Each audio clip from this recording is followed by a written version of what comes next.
බුදුරජාණන් වහන්සේ නමකගේ ධර්මය අහන්ට ලැබෙනවා කියන කාරණය ඉතාමත් දුර්ලභයි. අර හැම දෙයකටම වඩා දුර්ලභයි. සසරේ යනකොට අපිට මනුස්ස ජීවිත ලැබෙන්න පුළුවන්. හැබැයි බුද්ධ ශාසන මුණ ගැහින්නේ නැහැ. බුදුරජාණන් වහන්සේගේ ධර්මයේ මුණ ගැහින්නේ නැහැ.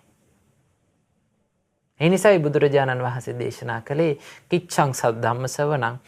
බොහෝම දුර්ලභව තමයි කෙනෙකුට ධර්මය අහන්න ලැබෙන්නේ.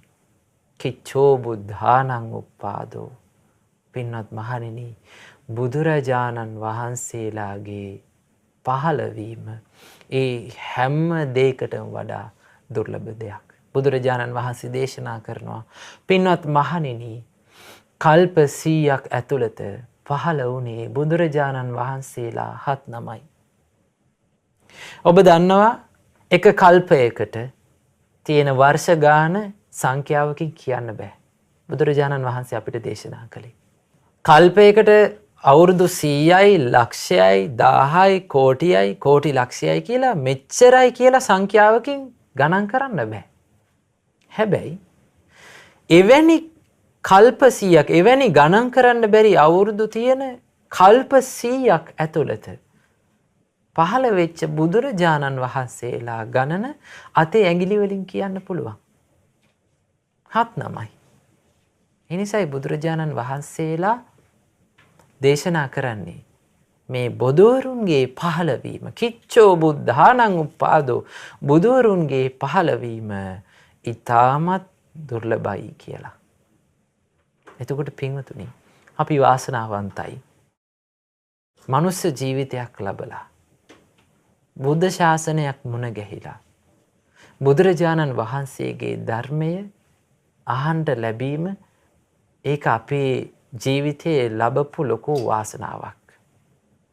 ඒක සසරේ කරපු ලොකු පිනකට තමයි අපිට ලැබුණේ.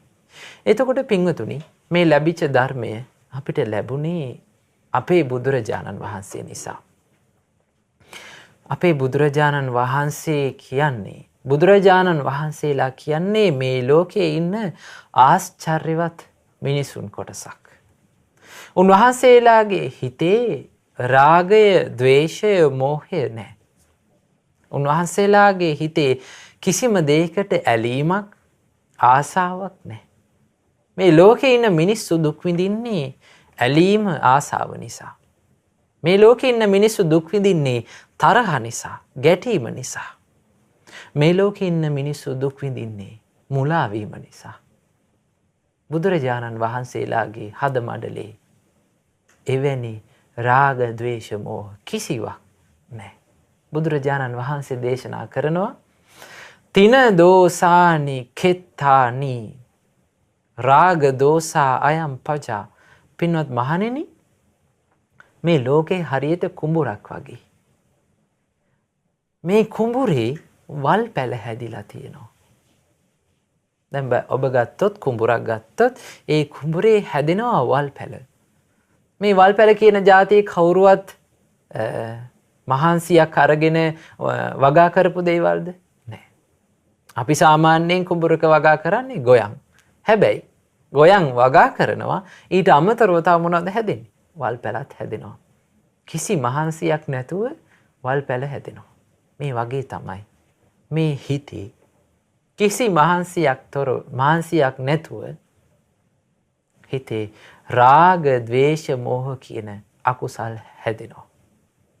බුදුරජාණන් වහන්සේ දේශනා කළේ මේ සත්ව ප්‍රජාව හරියට, සත්වයාගේ හිත හරියට වල් පැල හැදිච්ච කුඹුරක් වගේ. බුදුරජාණන් වහන්සේ දේශනා කරනවා, තස්මාහි වීත රාගේසු දින්නම් හෝති මහප්පලං. නමුත් මේ බුදුරජාණන් වහන්සේලාගේ, රහතන් වහන්සේලාගේ ස්වභාවය මොකද්ද? උන්වහන්සේලාගේ හද මඩලෙහි රාගය, ద్వේෂය, මෝහය නැහැ. ඒක හරියට වල් පැල නැති සාරවත් පසක් තියෙන කුඹුරක් වගේ. බුදුරජාණන් වහන්සේ දේශනා කරනවා, ඒ සාරවත් පසක් තියෙන කුඹුරෙහි යමක්ද වපුරන්නේ මහත් වූ ඵලගෙන දෙනවා. එනිසයි බුදුරජාණන් වහන්සේගේ ශ්‍රාවක මහා සංඝ රත්නයට උපමා කළේ අනුත්තරං පුඤ්ඤක්ඛෙත්තං ලෝකස්සාති. මේ ලෝකයේ ඉන්න මිනිස්සුන්ට පින නැමැති බීජය වපුරන්න තියෙන සුදුසුම සාරවත්ම කුඹුර තමයි ශ්‍රාවක සංඝ රත්නය. රහතන් වහන්සේලා කියන්නේ. එතකොට බුදුරජාණන් වහන්සේලා රහතන් වහන්සේලා කියන්නේ පින්වතුනි මේ ලෝකේ වැඩ හිටපු මේ මිහි මත පය තබා ඇවිද ගියපු ආශ්චර්යවත්ම මිනිසුන් කොටස.